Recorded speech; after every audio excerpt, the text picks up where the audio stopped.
ఓం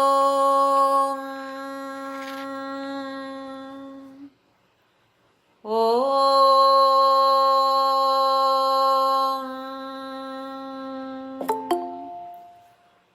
ఓం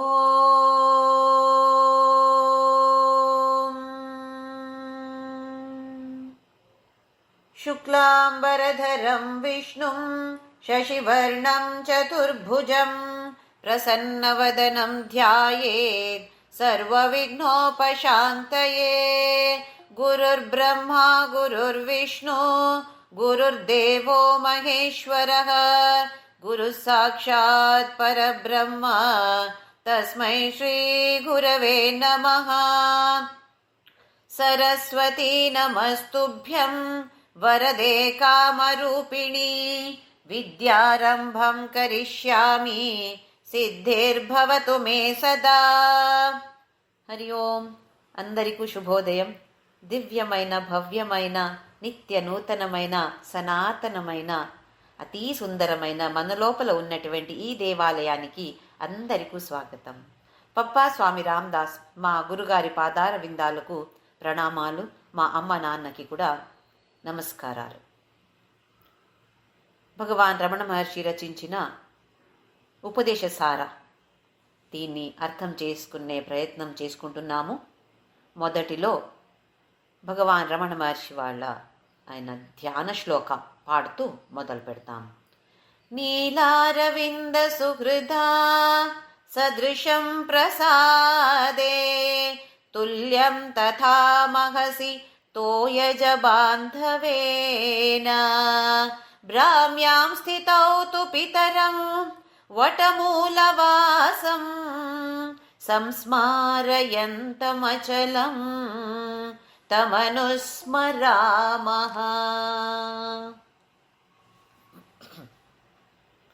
రమణ మహర్షి వారి శిష్యుడు మురుగన్నార్, తమిళ కవి, విద్వాంసులు, జ్ఞాని. శివపురాణంలో వచ్చే కొన్ని సందర్భాల్ని తమిళ్లో అనువాదం చేయాలి అనుకొని ఒక్క సందర్భ ఋషి మునిలో కొందరు ఈ వేదాల్లో ఉన్నటువంటి కర్మకాండాల్లో వచ్చే కర్మాచరణే చాలా దానికే ప్రాముఖ్యత ఇవ్వాలి, కర్మాచరణ చేస్తే పురుషార్థ సిద్ధి, ధర్మ అర్థ కామ మోక్షం కూడా కర్మాచరణ వల్ల వస్తుంది అని అనుకొని ఏదో పెద్ద యజ్ఞ యాగ ఏదో చేయడానికి మొదలు పెడుతూ ఉండినప్పుడు ఒక నాటకం ఆడుతున్నాడు శివుడు. ఆ తరువాత ఆ ఋషిమునికి ఒక మంచి ఉపదేశం ఇస్తాడు. ఇక్కడి వరకు రాసి మురుగనారు అనువాదం చేసి తమిళ్లో రాసి ఈ ఉపదేశం ఏంటి, ఏ ఉపదేశ శివుడు ఇచ్చాడు అని భగవాన్ రమణ మహర్షి గారితో మీరే నాకు చెప్పరా, ఎందుకంటే మురుగన్నారికి ఆ పరమశివుడే భగవాన్ రమణ మహర్షి. అయితే అప్పుడు ఏమి చెప్పారో ఇప్పుడు కూడా అదే కదా చెప్పాలి అని ఆ అర్థంతో చెప్పరా అని కోరుకుంటే అక్కడికక్కడే 30 శ్లోకాలతో తమిళ్లో ఉపదేశం ఉండియార్ అని చెప్తారు. అది రచన చేశారు. తరువాత మహర్షి గారే దాన్ని సంస్కృత, మలయాళ, తెలుగులో అనువాదం చేశారంట. దానికి ఉపదేశసార అని పేరిచ్చారు. ఎవరికి అర్హత ఉంది ఇది నేర్చుకోవడానికంటే మన అలాంటి వాళ్ళకి, అంటే తామస ప్రవృత్తి ప్రధానంగా ఉండే వాళ్ళకి కాదు. వాళ్ళకి ఇది చెప్తే వాళ్ళ సంతోషంతో ఇంకా నిద్రపోతారు. ఇది రజోగుణ సత్వగుణ ప్రధానంగా ఉన్న, ఎస్పెషలీ రజోగుణ ప్రధానంగా ఉండే వాళ్ళకి ఈ ఉపదేశసార చాలా చాలా అవసరం. మొదటి 2 శ్లోకాలు మనము చూశాము. కర్తురాజ్ఞయా ప్రాప్యతే ఫలం కర్మ కిం పరం కర్మ తజ్జడం కృతిమహోదధౌ పతన కారణం ఫలమశాశ్వతం గతి నిరోధకం. కర్తు అంటే భగవంతుడు. ఆయన సంకల్ప వల్ల, ఆయన ఆజ్ఞ వల్ల మనకు కర్మ ఫల లభిస్తాయి. పూర్వ మీమాంసకులు అంటే ఎవరు కర్మకాండమే ముఖ్యమంటారో ఒక గ్రూప్ ఉంటుంది, పూర్వ మీమాంసకులు అంటాము.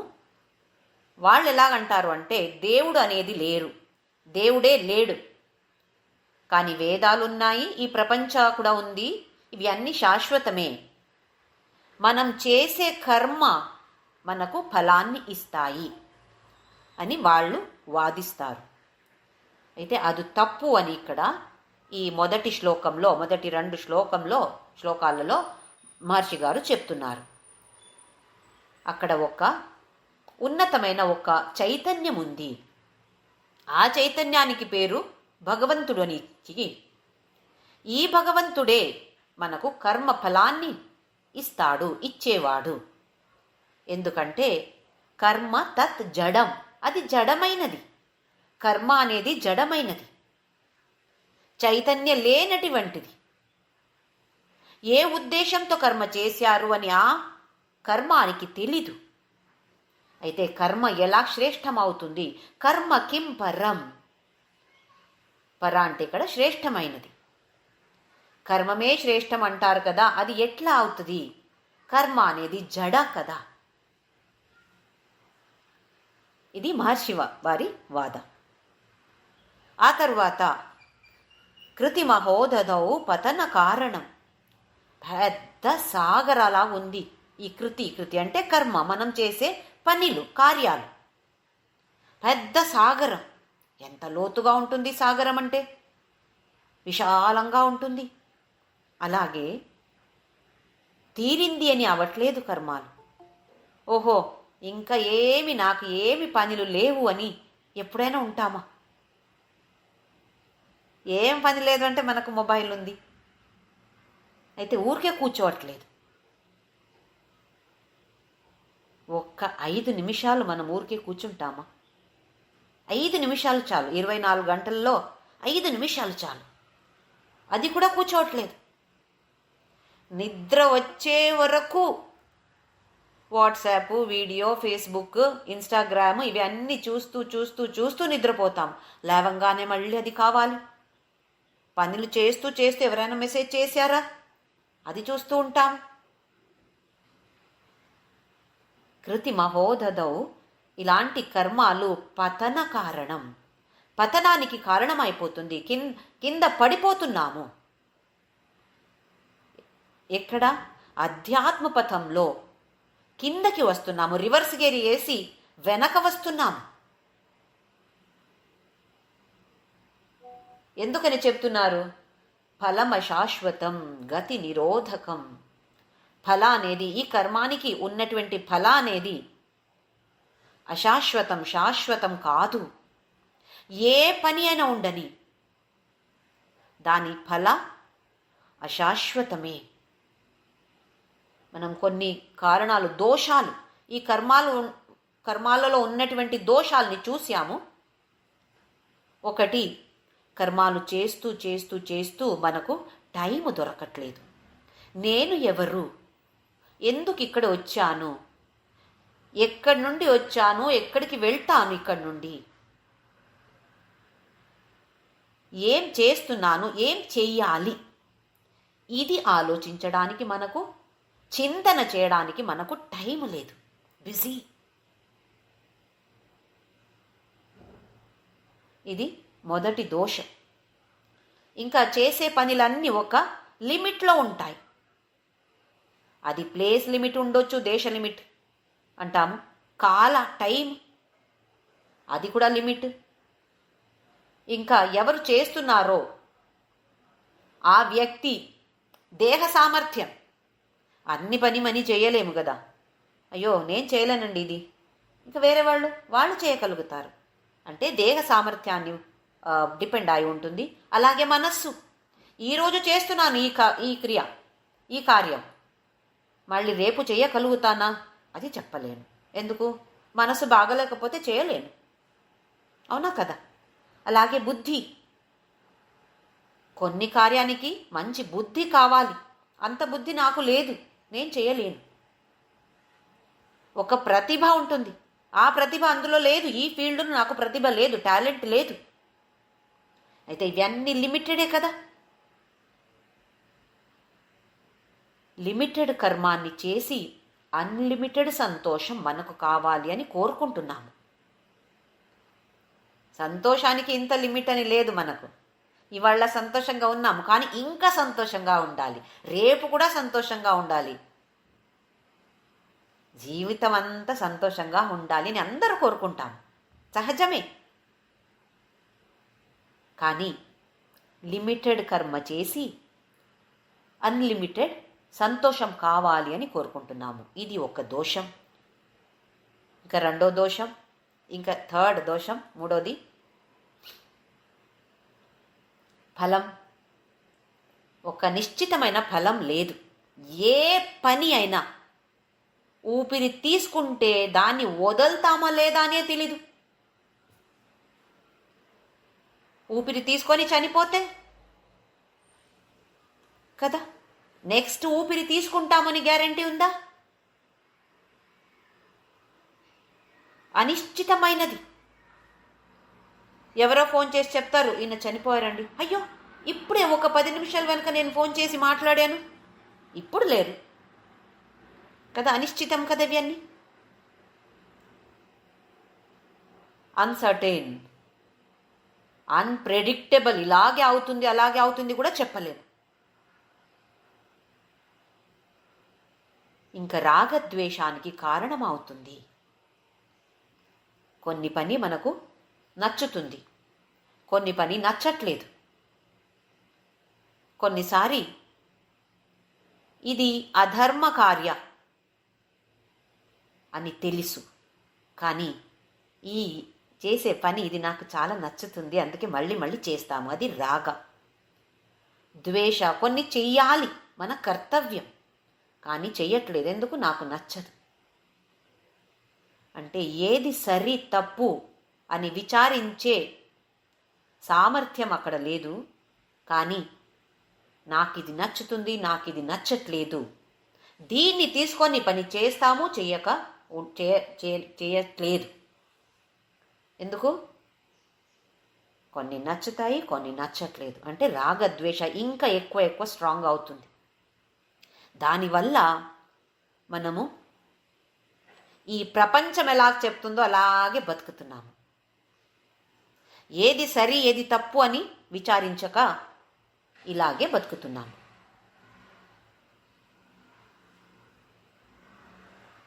దానికి స్లేవ్, ప్రపంచానికి మనము స్లేవ్గా ఉండిపోతాం.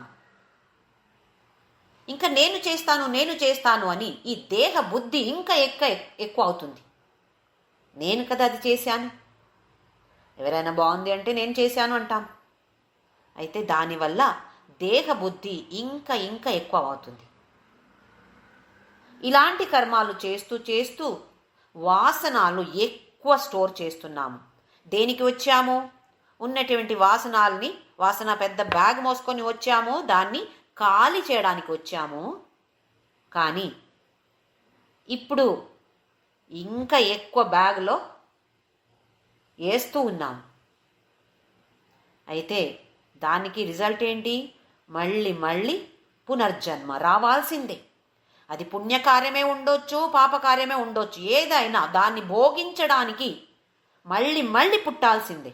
పునరపి జననం పునరపి మరణం పునరపి జనని జఠరే శయనం అని తప్పదు, చెయ్యాల్సిందే. అయితే మోక్షం అంటే ఏంటి? మళ్ళీ రాకపోవడం కదా. అయితే ఏం చేస్తున్నాం మనము? ఇది పతనమే కదా. గతి నిరోధకం, ఇంకా స్పీడ్ని తగ్గిస్తుంది. పని చేస్తూ అధ్యాత్మ పథంలో మన దారి ఇంకా ఒక స్పీడ్లో వెళ్తూ ఉంటే ఆ స్పీడ్ ఇంకా తగ్గిపోతుంది. మనమేమనుకుంటున్నాము, ఓహో ఇది చేస్తూ చేస్తూ నేను సూపర్ ఫాస్ట్గా వెళ్ళిపోతాను ఈ పథంలో అని అనుకుంటాము. కానీ అలాగ అవ్వట్లేదు. అయితే కర్మాలు చేయకూడదు అంటున్నారా మహర్షి గారు? ఏ పని చేయకుండా ఉండగలుగుతామా?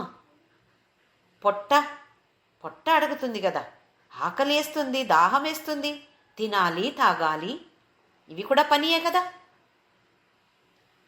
అయితే 3వ శ్లోకంలో ఏం చెప్తున్నారు చూద్దాం. ఈశ్వరార్పితం నేచ్ఛయా కృతం చిత్తశోధకం ముక్తి సాధకం. అయితే దానికి ఒక సొల్యూషన్ ఉంది. ఈశ్వరార్పితం, ఏ పని చేస్తే కూడా ఆ ఈశ్వరార్పణ మనోభావనతో చేస్తే ఇదేమవుతుంది? చిత్తశోధకం ముక్తి సాధకం. మహర్షి గారు ఏమంటున్నారు అంటే, ఒట్టి కర్మ చేస్తూ చేస్తూ చేస్తూ మోక్షం దొరకదు, కానీ మోక్షానికి అది దారి అవుతుంది. ఏవి? ఈశ్వరార్పణ మనోభావనతో అన్ని పనులు చేస్తే అదే మోక్షం ఇవ్వదు, కానీ మోక్షానికి దారి చూపిస్తుంది, అదే దారిలో ముందుకు తీసుకువెళ్తుంది. ఒట్టి కర్మం చేస్తే కర్మిలు అవుతాము, అది పతనానికి కారణం, గతి నిరోధకం అయిపోతుంది. అవే పనిలో ఏమీ తేడా లేదు, చేసే పనిలో ఏ తేడము లేదు, కానీ మనస్సులో తేడా. ఇప్పుడు ఈశ్వరార్పణ బుద్ధి, పరమాత్మ నీకోసం చేస్తున్నాను, ఈ ఒక్క మనోభావనతో పనులు చేస్తే చిత్తశోధకం, మనస్సు నిర్మలంగా తయారవుతుంది. ప్రతి ఒక్క పని, ఏ చిన్న పని అయినా ఉండొచ్చు, వంట చేసేది ఉండొచ్చు, అంటలు తోమేదే ఉండొచ్చు, లేదా ఆఫీస్లో ఒక పెద్ద మీటింగ్ ఉంది, ప్రైమ్ మినిస్టర్తో మీటింగ్ ఉంది, ఏదైనా పని చేసే ముందు ఒక్కసారి ఏదో పెద్దగా శ్లోకం చెప్పే అవసరం లేదు, ఒక్క మనస్సులో ఆ భావన, భగవంతుడా నీ కోసం చేస్తున్నాను. వంట ఎవరికి చేస్తాము? భార్య, భర్త, పిల్లలు, లేదా అత్తగారు, మావగారు, కుటుంబస్తులు వాళ్ళకి, లేదా ఫ్రెండ్స్కి అని అనుకుంటాం కదా, అని చేస్తాం. కానీ ఆ వంట మొదలు పెట్టే ముందు ఒక్కసారి పరమాత్మ, నా పిల్లల్లో నువ్వున్నావు, నాకు ఈ రూపంలో నువ్వు దొరికావు, నా పిల్లల రూపంలో, నా భర్త భార్య రూపంలో నువ్వు వస్తున్నావు, నువ్వు తింటున్నావు, అయితే నీకోసం నేను వండుతున్నాను. ఎంత సులభమైన ఉపాయం చూడండి. ఇక్కడ చేసేది వంట సేమ్, ఏ వ్యత్యాసము లేదు, కానీ మనస్సులో నా పిల్లల కోసం కాదు, భగవంతుడు ఉన్నాడు నా పిల్లల్లో, ఆ భగవంతుడికి నేను చేస్తున్నాను. మనం ఎలా వండుతున్నాము? అయ్యప్ప వండాలా, అయ్యో ఇవాళ ఎందుకు ఇది ఉంది, ఇలా ఇన్ని మందికి నేను వండాలా, అయ్యయ్యో అని అనుకొని శాపం వేసుకొని కొందరికి ఎందుకైనా వస్తున్నారో ఇంటికి భోజనానికి. నేను పిలవలేదే, వాళ్ళే వస్తాను ఫోన్ చేశారు, ఎందుకు వస్తున్నారు కదా. కొన్నిసారి మనకు సందర్భాలు అలాగో వచ్చి ఉండొచ్చు. అప్పుడు కూడా మనకు కోపం రాకూడదు, కంప్లైంట్స్ ఇవ్వకూడదు. ఎందుకు వస్తున్నారు? అయ్యో భగవంతుడు ఈ రూపంలో వస్తే నాకు ఎంత ఆనందం, ఆ భగవంతుడికి నేను వండుతున్నాను. ఇలాంటి మనోభావన ఉంటే చిత్తశోధకం, మనస్సు నిర్మలమైపోతుంది, పరిశుద్ధీకరణం అవుతుంది, మనస్సు పరిశుద్ధం అవుతుంది. మనస్సు పరిశుద్ధమైతే మాత్రమే మోక్ష జ్ఞానం మనకు వస్తుంది. లేదా నేను ఎవరు, భగవంతుడు ఎవరు, నేను ఎవరు, ఈ విచారం చేయడానికి కూడా ఆసక్తి రావడం ఎట్లా? మనస్సు నిర్మలమైతే మాత్రమే. మనస్సు ఈ లోకం మీద ఆసక్తిలో ఉంటే, పడి ఉంటే, నేను ఎవరు అని అస్సలు ఆసక్తియే ఉండదు. అందులో ఏముంది, నేను జ్యోతి, ఏం పెద్దది అది, అలాగ అనిపిస్తుంది. కానీ ఎప్పుడు ఇలాంటి మనోభావనతో కర్మం చేస్తూ ముందుకు వెళ్తామో అప్పుడు మనస్సు పరిశుద్ధంగా తయారై ఆ జ్ఞానం నేను ఎవరోని తెలుసుకోవాలి అంటే ఇది మోక్షానికి కారణమైపోతుంది, సాధనమైపోతుంది. అది ఈశ్వరార్పితం. అర్పణ చెయ్యాలి అంటారు. ఎలాగ అర్పణ చేయడం? ఏదో పెద్ద అర్ఘ్యం ఇచ్చినట్టు సమర్పయామి అలా చేయడమా? ఎలాగంటే ఇప్పుడు మన పిల్లలు అంటే మనకి ఎంతో ప్రేమ. ఏదో ఒక్క మంచి స్వీట్ ఎవరో ఇచ్చారనుకోండి, అప్పుడు పిల్లలు ఎక్కడో దూర ప్రదేశంలో ఉంటే, వేరెక్కడో ఉన్నారు దూర ఊర్లో, అప్పుడు ఆహా ఆయనకి ఎంత ఇష్టమో ఈ స్వీట్ అంటే, తినేటప్పుడు ఒక్కసారి మనము మా కొడుకు ఉంటే బాగా నేను చాలాసారి చేశానండి, ఎన్నిసారి చేస్తే కూడా ఎంత సంతోషంగా తిన్నాడో గుర్తు చేస్తామా లేదా? లేదా ఏదో మంచి ఊరికి వెళ్తాం, అక్కడ ఏదో ఒక మంచి ఫ్లవరో గార్డెనో చూస్తే నా పిల్లలు కూడా ఉంటే ఎంత బాగుండింది, ఒక్క మనసుకి వస్తుందా లేదా ఆ భావన? ఎందుకు అలాగొస్తుంది అంటే అంత ప్రేమం, పిల్లల మీద అంత ప్రేమం మనకుంది. ఇక్కడ అర్పణ చేయడం అంటే అలాంటి ఒక బాంధవ్య, ఒక ప్రేమాన్ని పెంచుకోవడం భగవంతుడి మీద. అలాంటి ప్రేమాన్ని మనము పెంచుకుంటే అప్పుడప్పుడు మనము భగవంతుడిని తలుసుకుంటాము, లేకపోతే మర్చిపోతాము. స్నానం చేసిన తర్వాత ఒక్కసారి పూజా రూమ్కి వెళ్ళి ఒక గడగడగడ అని ఏదో స్తోత్రం చెప్పి పూజ అంతా చేసి 1 గంట కూడా ఉండొచ్చు. అది కూడా పెద్దగా చెప్పుకుంటాము, నేను 1 గంట చేస్తానండి, పొద్దునని లేవంగానే స్నానం చేసి 1 గంట పూజ చేస్తాను, రుద్రపఠన చేస్తాను. ఇవన్నీ అహంభావంతో మనము చేస్తే ఇవి మన అధ్యాత్మ పథంలో పెద్ద పనికి రావు అంటున్నారు. ఎలాంటి పనికి వస్తున్నాయి ఇవి? లౌకిక కోరికలు తీర్చుకోవడానికి పనికి రావచ్చు, అది కూడా చెప్పలేము, కానీ రావచ్చు. కానీ అధ్యాత్మ పథంలో మోక్షానికి ఇది సాధన కాదు. ప్రతి కార్యాన్ని ఎప్పుడు అర్పణ చేస్తారో అప్పుడు మాత్రమే. అర్పణ అంటే ఏంటి? తలుచుకోవడం. ఏం పెద్ద అర్పణ అంటే అర్పయామి సమర్పయామని చెప్పే పాట పాడే అవసరం లేదు, పెద్ద మంత్రాన్ని చెప్పే అవసరం లేదు, పఠించే అవసరం లేదు. మనస్సులో ఒక్కసారి తలుచుకొని నీకోసం చేస్తున్నాను, ఇలాంటి ఒక్క భావన ఉంటే చాలు. పొద్దున 5 నిమిషాలు చాలు. కళ్ళు మూసుకొని కూర్చొని భగవంతుడిని తలుసుకుంటే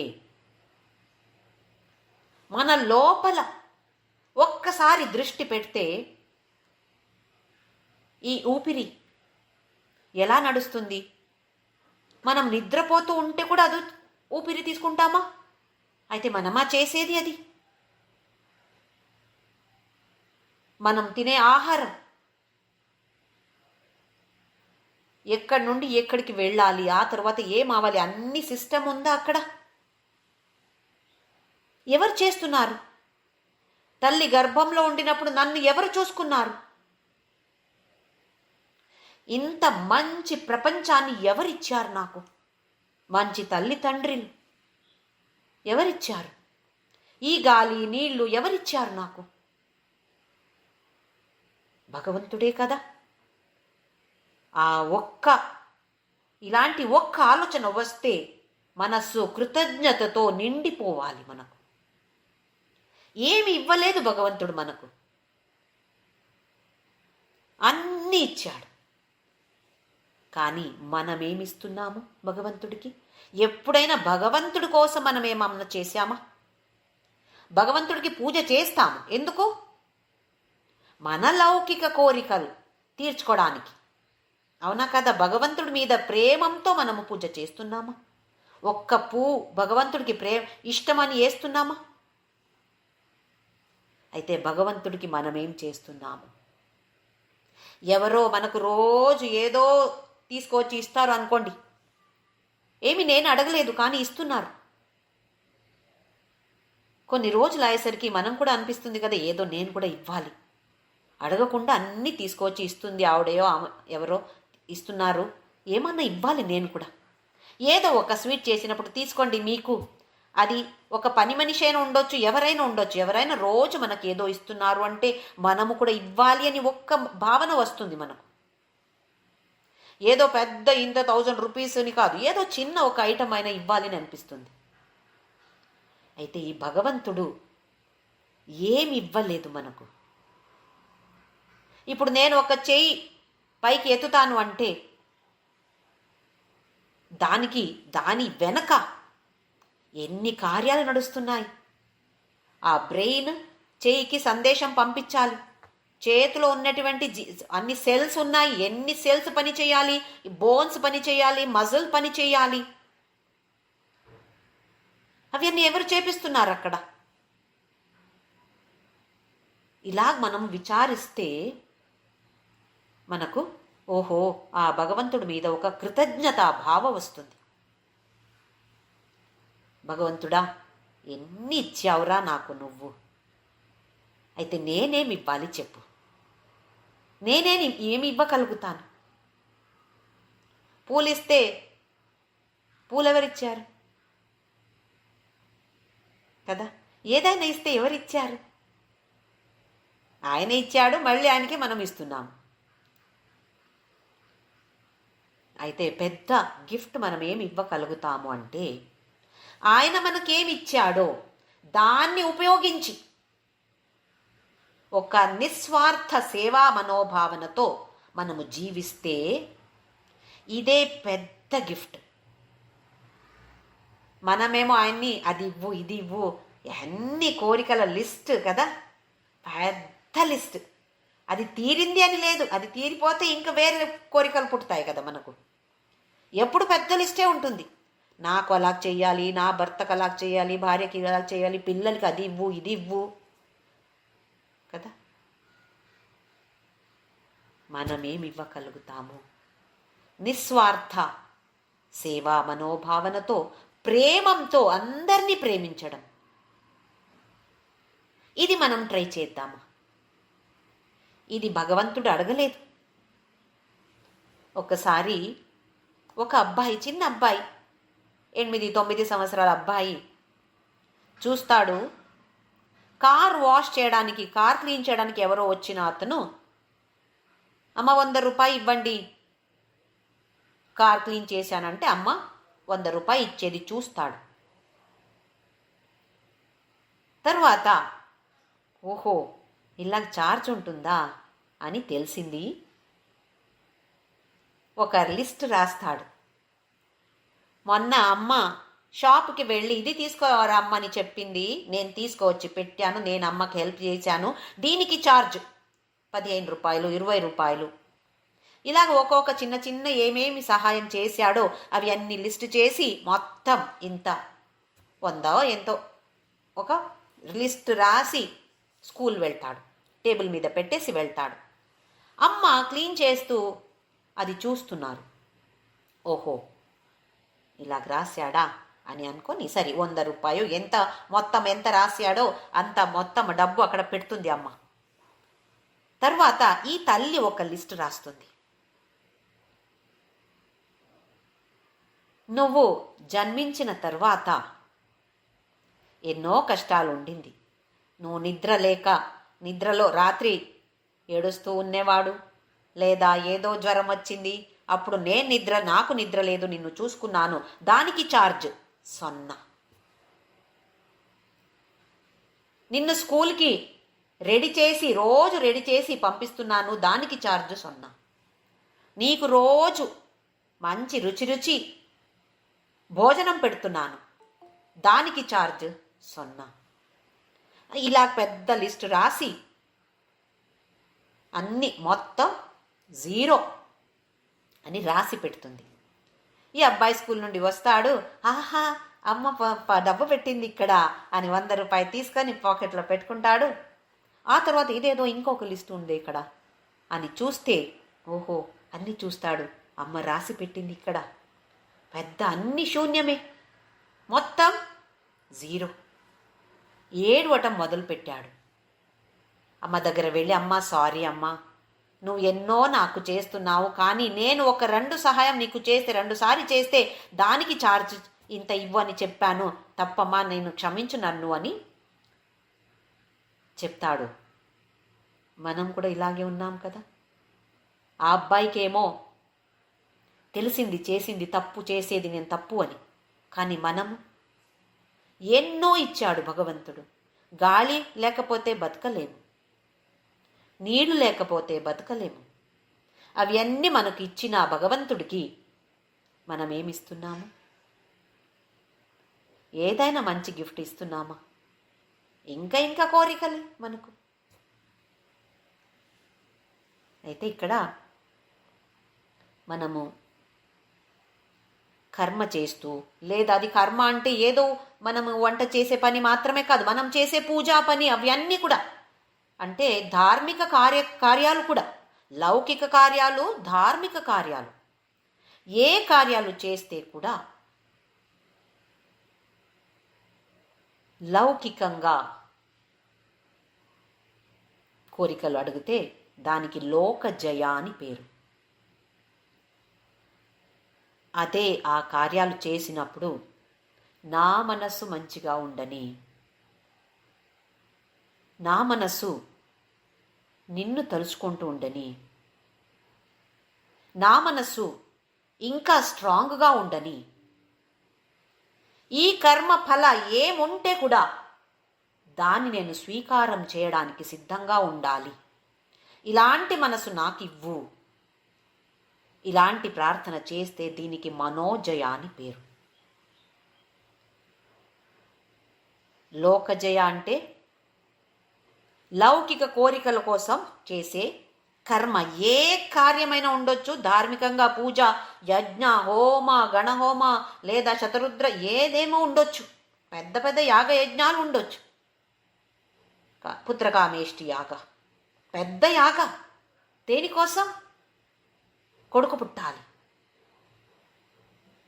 దీనివల్ల మనసు నిర్మలంగా అవ్వదు.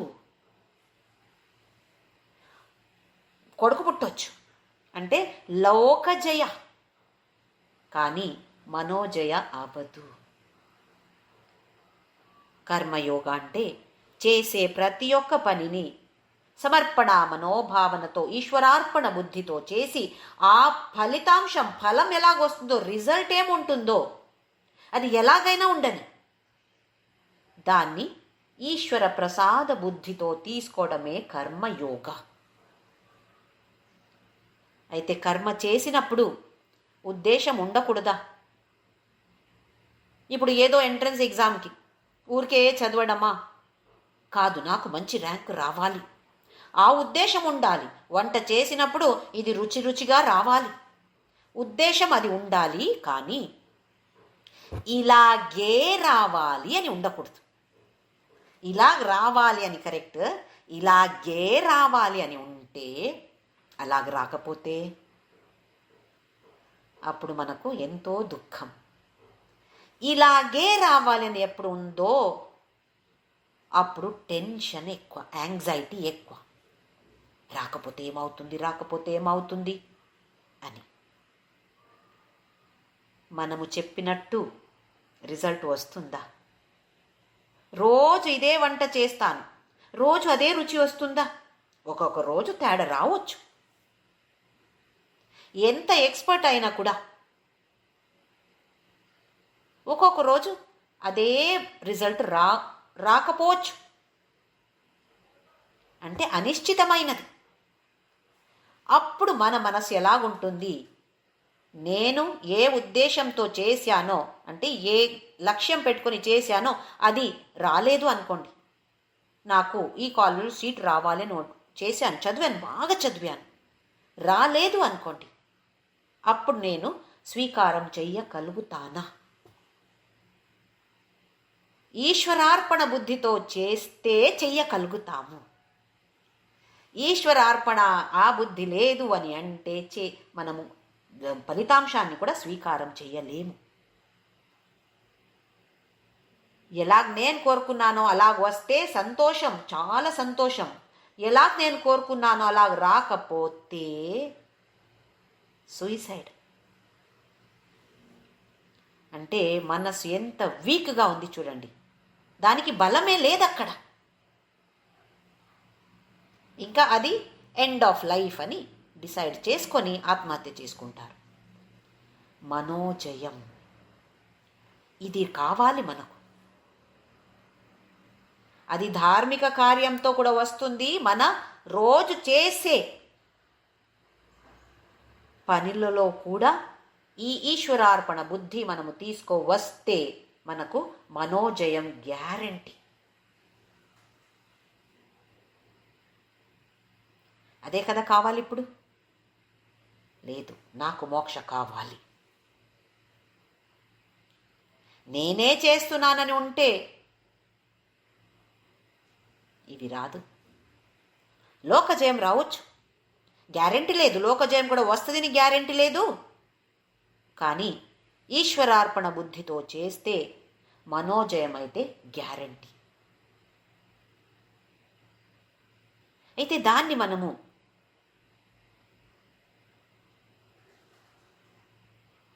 ఆచరణలో తీసుకురావడానికి ప్రయత్నం చేయొచ్చు కదా. చూస్తాను, ఒక్కరోజు పొద్దున్న నుండి నేను ఏ పని మొదలు పెడితే ఒక్కసారి ఈశ్వరార్పణ అని అనుకుంటాను అని ప్రయత్నం చేయొచ్చా? ఒక్క 10 సారి అయినా మనము చెప్పొచ్చు. అన్నిసారి మర్చిపోయిపోతే కూడా ఒక్క 10 సారి అయినా, లేదా ఒక్క కృతజ్ఞత మనోభావనతో, యాటిట్యూడ్ ఆఫ్ గ్రాటిట్యూడ్, ఈ మనోభావన మనకు ఇలాంటి మనోభావన పెంచుకుంటే 100% చిత్తశోధకం, ముక్తి సాధకం. చిత్తశోధన అంటే ఇక్కడ పరిశుద్ధం, మనస్సు పరిశుద్ధమయ్యేది. 100% గ్యారంటీ అంటున్నారు మహర్షి గారు. అలాగే నేచ్ఛయాకృత, ఈశ్వరార్పితం తరువాత నేచ్ఛయాకృతం, నా ఇచ్ఛ, ఇచ్ఛతో కాదు, నా ఇష్టంతో పనిచేసేది కాదు. నాకు కర్తవ్యాలు, ఈ కర్తవ్యం ఉంది నాకు, అది నాకు నచ్చుతుంది, నచ్చకపోవచ్చు, ఏదైనా నేను చేస్తాను. ఎందుకు? భగవంతుడు నాకు ఈ పని ఇచ్చాడు. వేరే ఎవరో ఇచ్చి ఉండొచ్చు, మనం ఎలా తీసుకోవాలి? భగవంతుడు వీళ్ళ ద్వారా చెప్పించి నువ్వు చేయమంటున్నాడు, నాకు భగవంతుడే చెప్తున్నాడు. ఏ పని అయినా ఉండొచ్చు. ఇంకొకటి, ఆ బాంధవ్యం పెంచుకోవాలి. భగవంతుడితో ఒక బాంధవ్యం మనకు రావాలి. ఎక్కడో దూరంగా భగవంతుడు ఉన్నాడు అంటే మనకేం పెద్ద ప్రేమం రాదు. నాలోనే ఉన్నాడు, నా దగ్గర ఉన్నాడు. చాలా దగ్గరగా ఎవరు ఉన్నారంటే భగవంతుడే, అందరికీ కూడా. అలాంటి బాంధవ్యం మనకు వస్తే అప్పుడు ఏమవుతుంది? నేను ప్రేమిస్తాను, భగవంతుడు నేను ప్రేమిస్తాను, నేను ఒక భక్తుడు. చూడండి, ప్రతి ఒక్కరికి ఒక రోల్, పాత్రం ఉంటుంది. కూతురుగా ఒక రోల్ ఉంటుంది, భార్యంగా ఒక రోల్ ఉంటుంది, తల్లిగా ఒక వేరే రోల్ ఉంటుంది. అవునా కదా? ఒక్కొక్క పొజిషన్కి ఒక్కొక్క రోల్ ఉంటుంది, కర్తవ్యాలు ఉంటాయి. అందులో ఏ రోల్ ఎక్కువ వస్తుంది దాన్ని చూసుకోవాలి మనం. ఉదాహరణకు చెప్పాలంటే, ఒక తల్లి టీచర్గా పనిచేస్తుంది. ఇప్పుడు 10th standard results, 10th standard paper వాల్యుయేషన్కి తను వెళ్తుంది. అక్కడ వెళ్ళినప్పుడు ఒక పేపర్ చేతిలో వస్తుంది. అది చూస్తే తెలుస్తుంది, హ్యాండ్ రైటింగ్ చూస్తే తెలుస్తుంది, ఇది నా కొడుకు పేపర్. తల్లిగా నా కొడుకుకి ఫుల్ మంచి మార్క్స్ రావాలి అని అందరికీ ఉంటుంది. అక్కడ తను తల్లిగా వెళ్ళలేదు, టీచర్గా వెళ్ళింది. అయితే తను కర్తవ్యం ఏంటి? ఎక్కడ తప్పులున్నాయో దానికి మార్క్స్ తక్కువ చేసి, కరెక్ట్ ఉంటే ఫుల్ మార్క్స్ ఇవ్వచ్చు. లేదా ఈ టీచర్ తల్లి పాత్రమే ఎక్కువ అని అనుకొని, ఇది నా కొడుకు పేపర్ కదా, తప్పులు ఉంటే కూడా కరెక్ట్ వేసి 99 100 ఇస్తుంది అనుకోండి. ఇది సరియా తప్ప? తల్లి దృష్టితో చూస్తే సరి ఉండొచ్చు, కానీ టీచర్ దృష్టితో చూస్తే అది తప్పు. ఇది మనకు తెలుసు. ఇప్పుడు ఏ రోల్ ఎక్కువ? అక్కడ తల్లి రోల్ కాదు, అక్కడ టీచర్ రోల్ హయ్యర్ లెవెల్లో ఉంటుంది. అవునా కదా? మనకు మహాభారత యుద్ధ, దాని ముందు అర్జునుడు కృష్ణుడిని తీసుకొని అక్కడ వెళ్ళి రథం ఇక్కడ స్థాపన చేయి అని చెప్పి, అమ్మో వీళ్ళందరినీ చూస్తే నాకు యుద్ధం వద్దు, ఏమొద్దు కృష్ణ, నేను హిమాలయానికి వెళ్ళిపోతాను అంటాడు. భగవద్గీత అలాగే కదా మొదలయ్యేది. గాంధీవం స్రంసతే హస్తాత్, పడిపోతుంది. అర్జునుడే పడిపోయాడు. ఎందుకు? అక్కడ అందరూ కనపడే వాళ్ళు బాంధవులు, గురువులు కనపడుతున్నారు. ఇప్పుడు అక్కడ యుద్ధానికి వచ్చినప్పుడు ఏ రోల్ ఆయనకి ఉండింది? ఒక రాజు, ధర్మాన్ని సంరక్షించే ఆ కర్తవ్యంతో వచ్చాడు, అంతేకాని బంధుగా రాలేదక్కడ. అయితే ఏ పొజిషన్ ఆయనకి ఎక్కువ? అక్కడ రాజు పొజిషన్ ఎక్కువ. అలాగే మనకు కూడా కూతురుగా, తల్లిగా, భార్యగా, భర్తగా వేరే వేరే కర్తవ్యాలు ఉండొచ్చు. కానీ ఈ భక్తుడు అనే ఒక పదవి, పొజిషన్ ఉంది కదా, అది హయ్యెస్ట్. అయితే దానికే ఎక్కువ విలువ ఇవ్వాలి మనం. నేను ఒక భార్య, కూతురు కరెక్టే, కానీ దీనికైనా పెద్ద పొజిషన్ భక్త పొజిషన్. నాకు ఆ భక్తుడు ఏం చేయాలి, ఎలా జీవించాలి, నాకు ఇది నచ్చుతుంది, నాకు ఇది నచ్చట్లేదు, ఇలా కాదు. ఇది నాకు భగవంతుడు ఇచ్చాడు, భగవంతుడు ఏమి ఇచ్చాడో అది నాకు ప్రసాదమే, దాన్ని నేను స్వీకారం చేస్తాను, మంచి నవ్వుతో నేను స్వీకరిస్తాను. ఏదో గుడికి వెళ్తే, ఆశ్రమానికి వెళ్తే కొన్ని రోజులు మనము ఏమి ప్రసాదం వాళ్ళు ఇస్తే కూడా స్వీకారం చేస్తాము. ఒక గుడికి వెళ్తే తీర్థం తీసుకుంటాము, ఈ నీళ్ళు ఎక్కడి నుండి వచ్చింది అని ఆలోచిస్తామా? లేదే. ఎంత భక్తితో దాన్ని తాగుతాం. అంటే ఆశ్రమ, గుడికి వెళితే మనము రెడీగా ఉన్నాము, అది ఈశ్వర ప్రసాదాన్ని. అదే తత్వాన్ని ఇక్కడ ఇంట్లో, ఆఫీస్లో కూడా మనం తీసుకురావాలి. ఇది కూడా ఈశ్వరుడు, పరమాత్ముడు నాకు ఇచ్చిన ప్రసాదమే. దీన్ని నేను మంచిగా స్వీకారం చేస్తాను.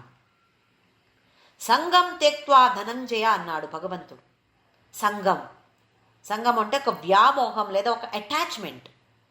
ఇక్కడ సత్సంగ అంటాం. దేనితో అటాచ్మెంట్ ఉండాలి? సత్ అంటే ఎల్లప్పుడూ ఏది ఉందో దానితో మాత్రమే అటాచ్మెంట్ పెట్టుకో. ఏదో సత్సంగం అంటే ఊరికే వినడం, చెప్పడం కాదు. సత్తుతో సంఘం. ఇక్కడ సంఘం త్యక్త్వా ధనంజయ, రాగద్వేష, నాది ఇచ్చ ఏమున్నాయో అవి అన్నీ వదిలేసి, ఏది సరి ఏది తప్పు దీన్ని విచారించి, అలాంటిది నేను చేస్తాను, ఇది సరియా చేస్తాను, నచ్చకపోవచ్చు నాకు, ఇది తప్పో అది చెయ్యను, నాకు చాలా నచ్చుతుంది కానీ చెయ్యను, అది తప్పు అని తెలిసింది. ఇలాంటి విచారం మనకు ఉండాలి. అదే నేచ్ఛయాకృతం. ఎప్పుడు మనం ఇలా జీవిస్తామో అవి అన్ని చిత్త శోధకం, ముక్తి సాధకం, ముక్తికి సాధనమైపోతుంది. ఇది ఏదో పెద్ద హిమాలయానికి వెళ్ళి కూర్చొని ఆలోచించడం కాదు. మనం ఇంట్లో మన డైలీ యాక్టివిటీస్లో మనం ఎలా తీసుకురావచ్చు.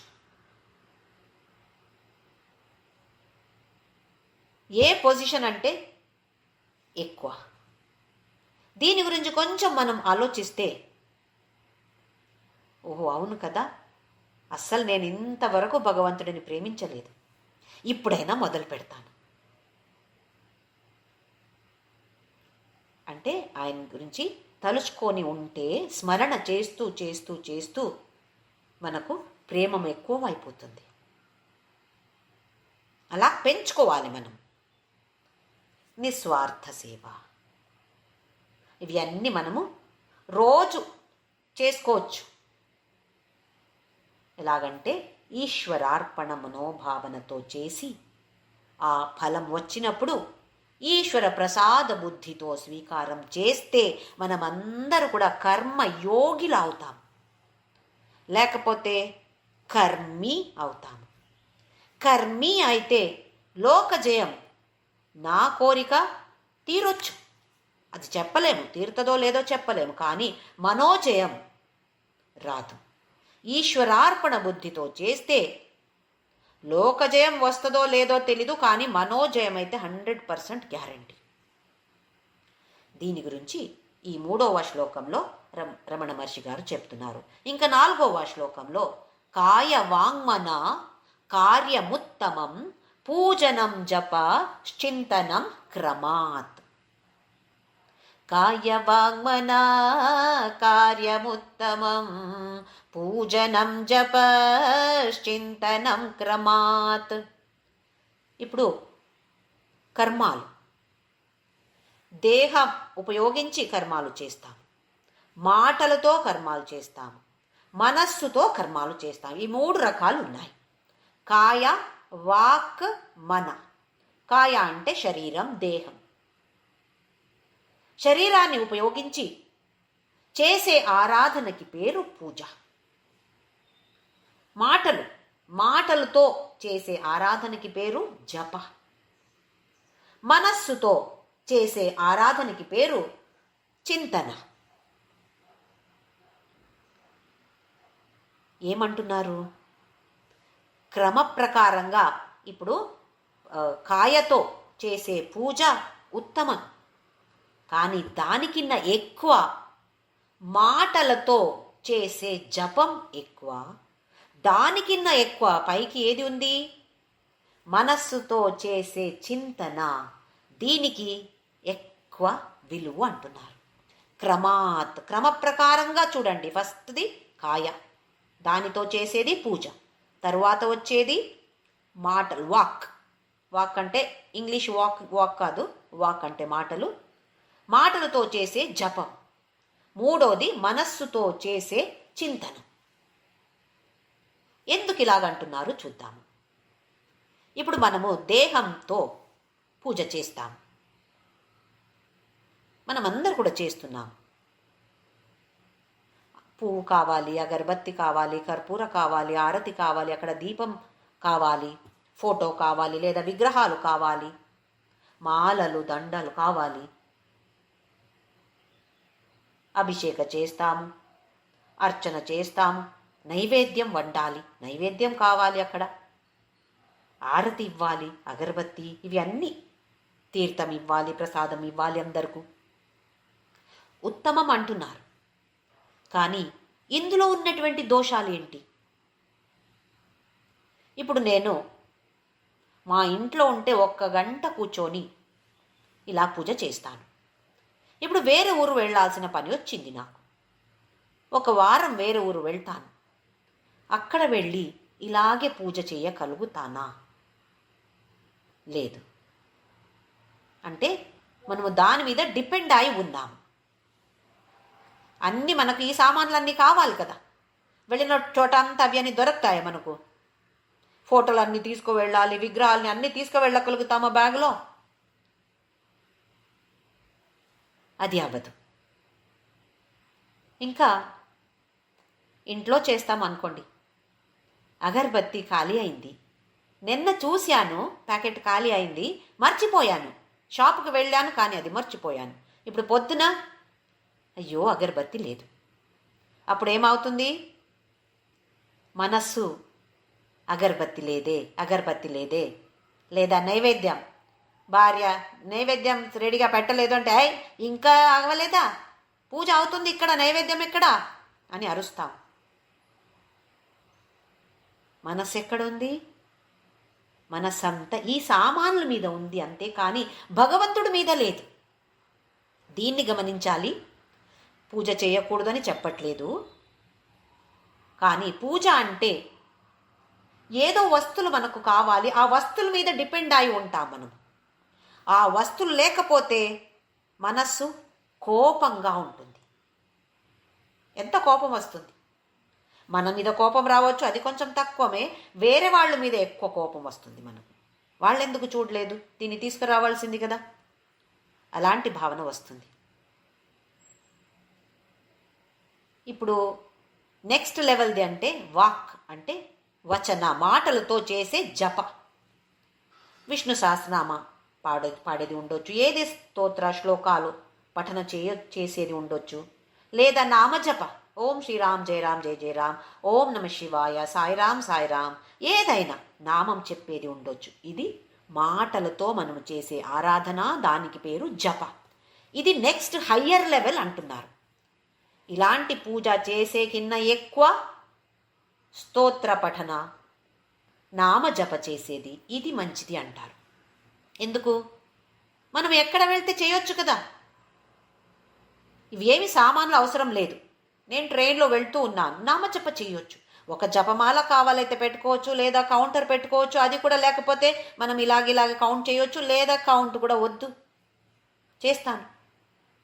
విష్ణు సహస్రనామ పాడొచ్చు, గట్టిగా పాడొచ్చు, లేదా మనకు లోపల మనము పాడుకోవచ్చు. దీనికి పేరు జప.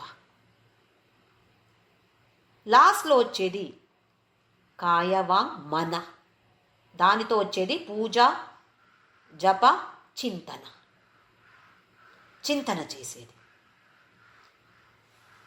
పూజ కింద ఎక్కువ జప, దీవి, ఇవి రెండు కొంచెం కిందకు ఉంటుంది, పైన ఉండేది మనస్సుతో చేసే చింతన.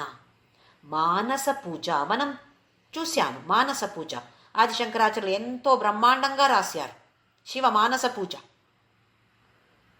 మనస్సులో చేసే పూజకి చాలా ప్రాముఖ్యత ఇచ్చారు ఆదిశంకరాచార్యులు. అలాగే ఇక్కడ రమణ మహర్షి గారు కూడా అదే చెప్తున్నారు. కాయ వాంగ్మన కార్యముత్తమం, పూజనం జప చింతనం క్రమాత్. ఇప్పుడు చిన్న పిల్లలు ట్రైసికల్ తొక్కుతారు చూడండి, 3 టైర్లు ఉంటాయి. ఆ తర్వాత కొంచెం పెద్దగా అయిన తర్వాత 2 టైర్ల బైసికల్ తొక్కుతారు. అది కూడా దానికి బ్యాలెన్స్ రావాలంటే కొంచెం ప్రాక్టీస్ చేసి 1-2 సారి పడతారు, కింద పడతారు. ప్రాక్టీస్ చేయాలి. ప్రాక్టీస్ చేసి అది బయట నుంచి వచ్చింది, ఆ బ్యాలెన్స్ లోపలనే ఉండింది. ప్రాక్టీస్ చేసి అది వచ్చింది.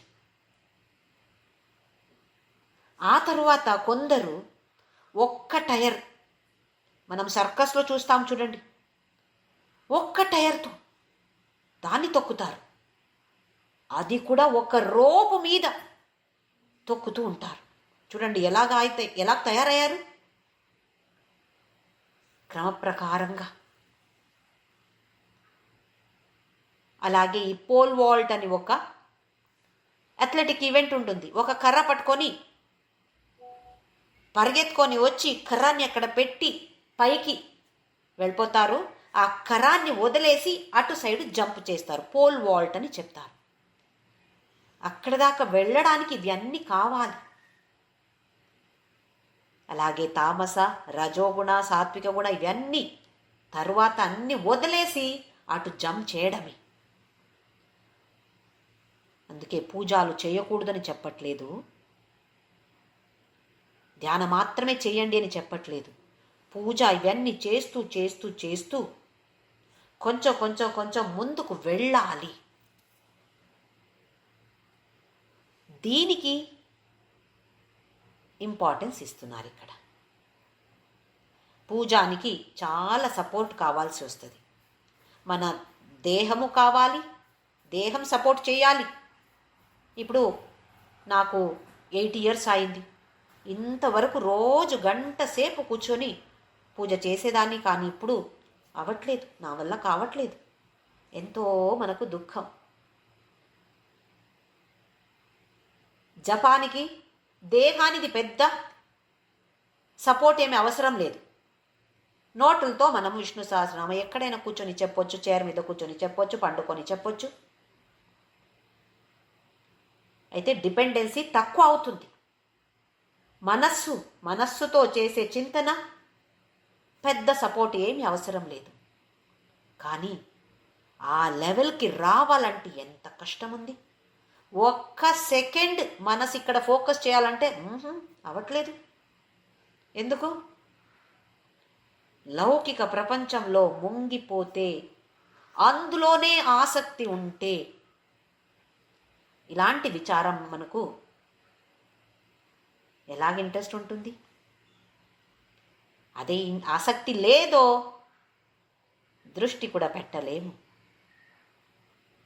అదే ఒక చీర, మంచి చీర ఎవరో వేసుకునేది చూశాను, అందులో ఎంత ఆసక్తి ఉంది చూడండి, మనకు బాగుంది అని మనసుకు వచ్చింది. ఇంకా వెళ్ళి కనుక్కుంటాము ఎక్కడ కొన్నారు, ఎంతకి కొన్నారు. ఇంకా ఇంటికి వచ్చి ఆన్లైన్ చూస్తాము, ఎక్కడ ఏ షాప్ నుండి మనం ఆన్లైన్ ఆర్డర్ చేయొచ్చు.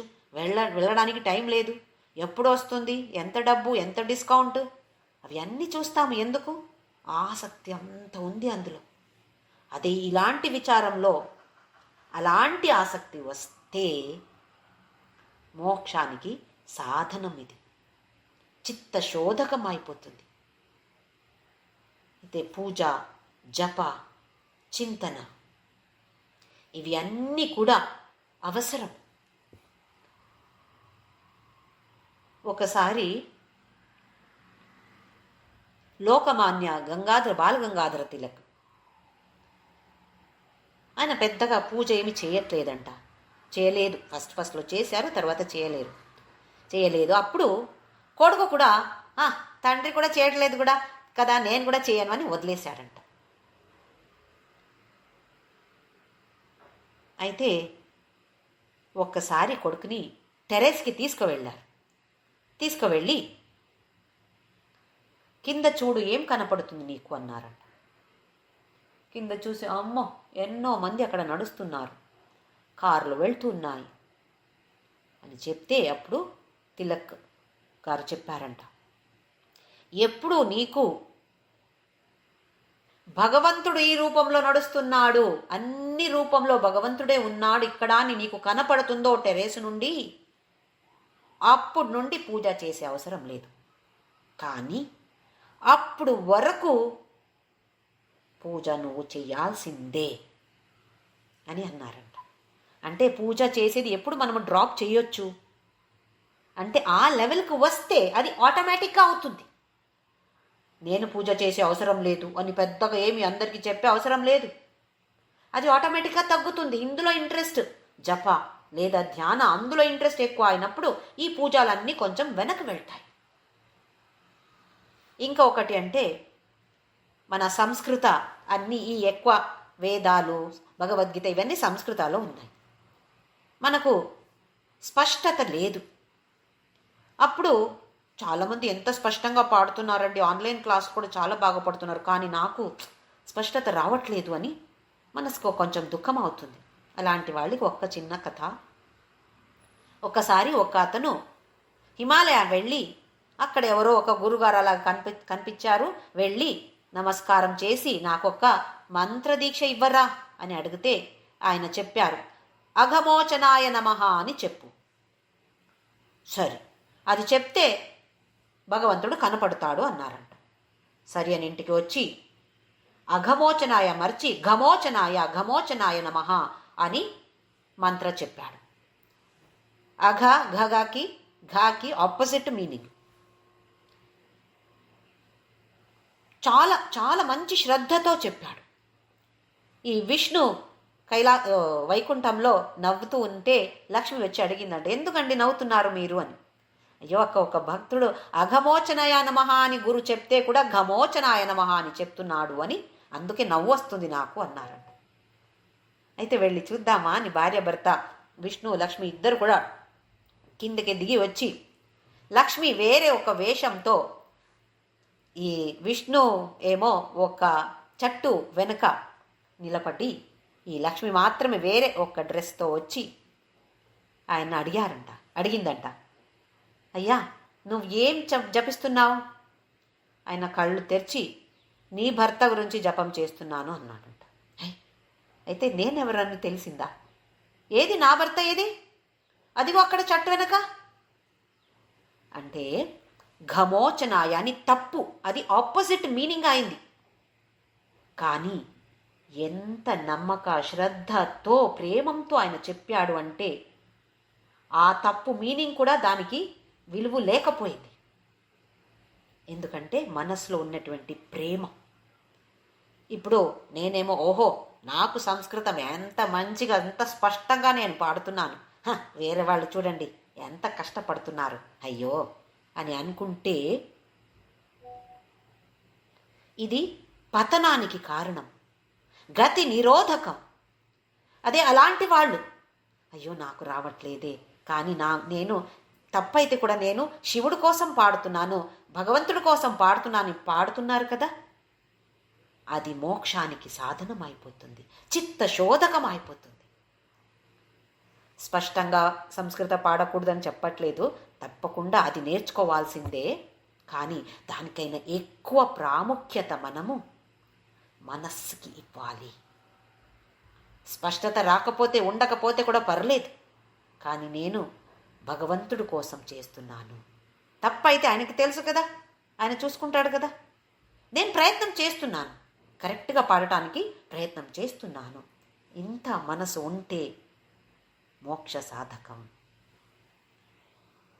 ఇలాంటి అవకాశాన్ని మనకు ఇచ్చే అరుణాచల శివుడుకు, భగవాన్ రమణ మహర్షి గారికి మన నమస్కారాలు చెప్తూ, అరుణాచల శివ అరుణాచల శివ అరుణాచల శివ అరుణాచల అరుణాచల శివ అరుణాచల శివ అరుణాచల శివ అరుణాచల అరుణాచల శివ అరుణాచల శివ అరుణాచల శివ అరుణాచల అరుణాచల శివ అరుణాచల శివ అరుణాచల శివ అరుణాచల. నమో రమణాయ నమో రమణాయ నమో రమణాయ నమో నమో నమో రమణాయ నమో రమణాయ నమో రమణాయ నమో నమో నమో రమణాయ నమో రమణాయ నమో రమణాయ నమో నమో నమో రమణాయ నమో రమణాయ నమో రమణాయ నమో నమో.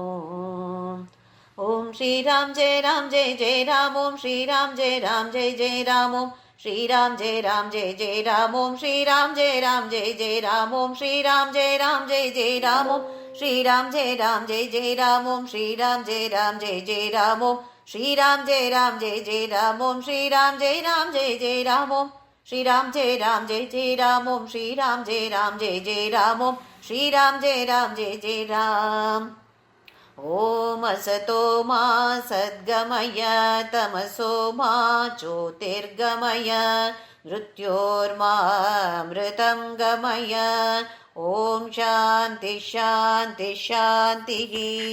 లోకా సమస్తా సుఖినో భవంతు, లోకా సమస్తా సుఖినో భవంతు, లోకా సమస్తా సుఖినో భవంతు.